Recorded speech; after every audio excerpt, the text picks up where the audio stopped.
Hi, I'm Francis, And I'm Hazel. and our project was about the LSTM model for energy demand. So this is our baseline model, and as you can see, it's actually quite good with a test loss of only 0.0104.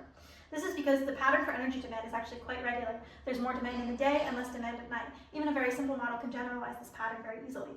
And there's a small note about the scale of the y-axis of our graphs.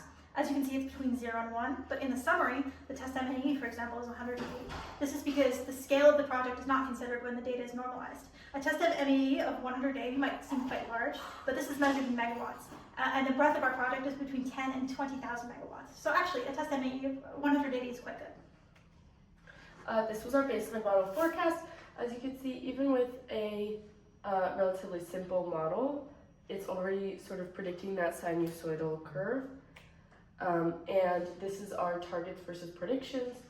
Again, it seems to be following it quite closely, but there are gaps like here and here where it's not quite getting it, so there is room for improvement.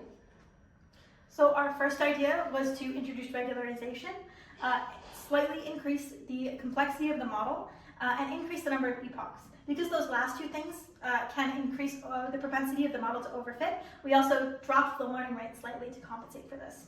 As you can see, this kind of worked. Our test loss went from 0.0104 to 0.0099, which is not a very big improvement, but it is a slight improvement. Because we realized that the model was not overfitting, our validation loss and training loss are quite similar. We increased the number of epochs again. This did almost nothing. It only dropped the test loss by 0.0001.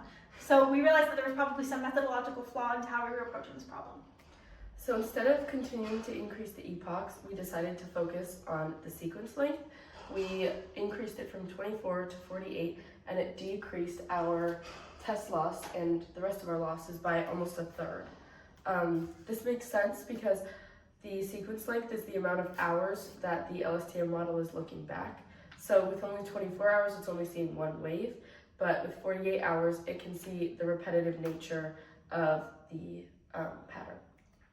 Our final custom model came with help from Professor Bernard, who had a very different approach to us. Instead of trying to keep the model simple, he drastically increased the complexity of the model. This led to a much lower test loss of 0.0038. And as you can see, the model is not overfitting because, again, the validation and training loss are quite close together, and they follow each other nicely, as you can see on these graphs. This is the final custom model forecast. Again, it seems to be following the pattern that we would expect. And this is our new targets versus predictions. It looks pretty similar to the earlier one, but when you put them next to each other, you can see there are some large gaps that the baseline model didn't get, like here and here, that our model